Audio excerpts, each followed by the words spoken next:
Broom is also not SL. The stock of the $638 billion corporation, which you probably didn't realize was that large, has increased by about 23% so far this year.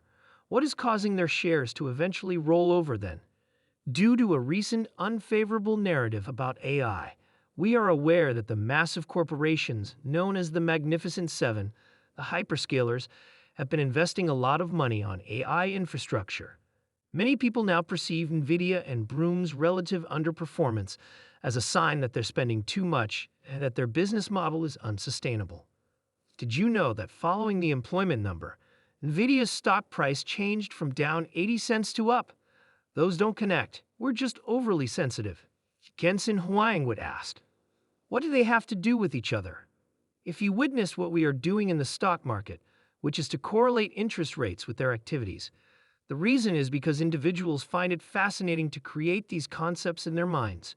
Because of its size, layout, and appearance, some have attempted to claim that Nvidia is a force that stimulates economic activity. Given how many businesses are involved in the data center, I think that's a fantastic theory.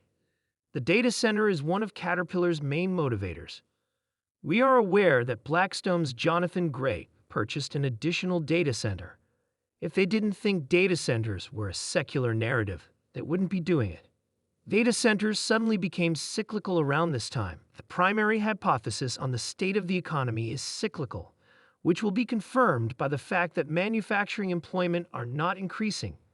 I had a bad feeling that they would go higher. It might have something to do with the good prints we received on the growth of building jobs. With the whole reshoring idea, I simply don't want to see manufacturing decline. What became of that? Additionally, HEL now stands for AI build-out. It's strange because if we return to the article by Michael Sasso that I mentioned earlier this week, he is really rather supportive of Nvidia and AI. All he's suggesting is that perhaps the hyperscalers are overspending. It's so fascinating because of this. What if Elon made a massive purchase? He understands that he has no other option. You said as much yesterday. Although he is the CEO of much more, it goes without saying that he would like to make them. He is Starlink's CEO. Consider what he is producing. The funny part of what former President Trump remarked was that Elon isn't overly busy. In fact, he's quite busy. He is the economic panoply, though. Space, in my opinion, is really important. Robots, AI, and the data center are also important, in my opinion. The tech industry is down more than 7% for the week, and we're having the worst week in around 18 months. What is the status of that trade? Nvidia had a strong figure last week, so tech showed its hand, but it sank. When stocks decline on positive news, you may be sure that there is a crowded market or that a negative event is imminent. Naturally, they then took the lead in this week's decline because tech is a large holding and people want to reduce risk. I believe it's a component of this pull-forward seasonality. However, I believe there may be a political component to this as well. According to polls and betting markets, Trump's chances of winning actually rose this week. I'm aware that investors believe he will be tough on China, which would hurt the CMOS. Therefore, I believe that some of this may be due to concerns that Trump's victory will harm CMOS. What if these stocks currently have too much priced into them? Even though you have argued that they are the best stocks in the world, valuations have become a bit too excessive. Perhaps more than any other location, this is where you want to be. What if the multiples still don't make sense, even if that is the case? I believe it is feasible. You know, Nvidia has experienced 30% drawdowns, nearly 8 times as large in the last 10 years of its existence. Actually, at the bottom of those drawdowns, its forward P/E was greater. Nvidia's forward P/E is currently in the mid-20s. Therefore, this appears to me to be typical profit-taking. Perhaps it pushes Nvidia into the 190s, but in my opinion, that will be a huge gift in 2 years. Are you a buyer on the drop after considering all of these? Do you encourage those who read your work and hear you speak here and elsewhere to do that? Since we estimated that there would be a 7 to 10% chance of a drawdown between now and November, we are almost there. We have now dropped about 5%. We might be close to pulling forward that full correction into September by next week, in my opinion. We're almost there, I believe. I wouldn't sell here. and I believe that 4,350 is the S&P's lower range. We're nearly there.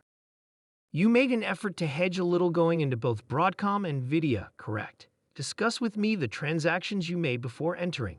Yes, Scott. I believe that last week's thesis, that Nvidia would be volatile, was sound. The option markets were predicting a move of about 9%. It would be much simpler if you knew whether it would be up or down, but you simply never know. The same was true with Broadcom yesterday. There was a strong signal of an 8 to 9% move. We therefore wrote a covered call with Broadcom yesterday that will expire next Friday and has a 1-week expiration. Our annualized premium, however, was 60%. Now, I know that sounds absurd, but the hyper-volatility leading up to earnings is the sole reason for that. Yesterday, we brought in $1.73. On Broadcom, we wrote a covered call. Just so you know, we made $1.25 during last week's Nvidia call. After closing that out yesterday, we wrote another Broadcom call that increased premium revenue by roughly $3 over the previous 2 weeks. We were able to hedge 20% of today's decline with those 2 option trades just in the last 2 weeks, even if the stock is down much more.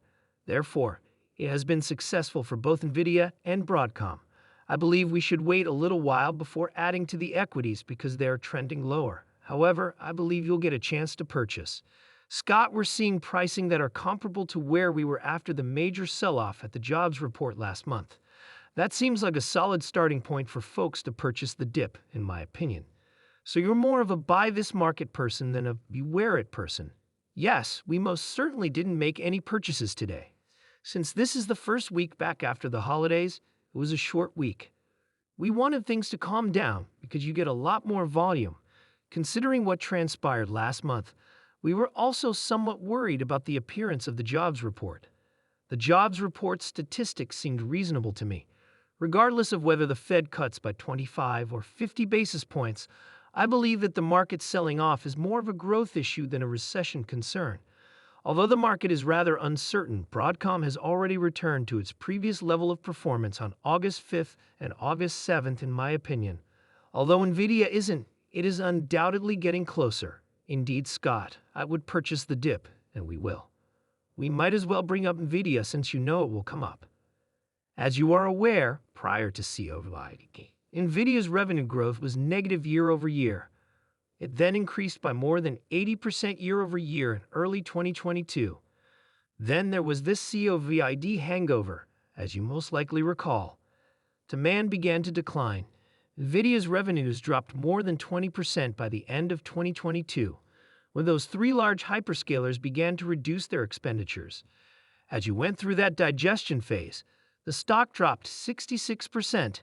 Dan, but I'm arguing with some of what you're expressing.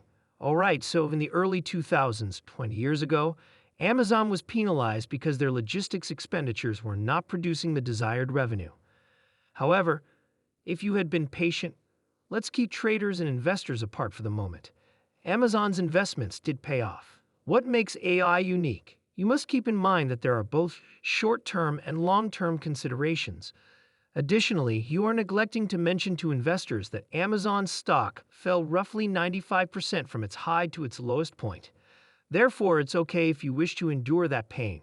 I don't myself, but keep in mind that when I turned bearish on its stocks in 2000, I never in a million years imagined that the NASDAQ would drop 78% from its high to its lowest point over a 2.5-year period.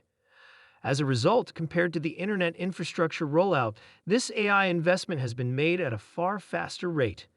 When you consider Cisco's revenues after 7 quarters and the introduction of Netscape Navigator at the end of 1994,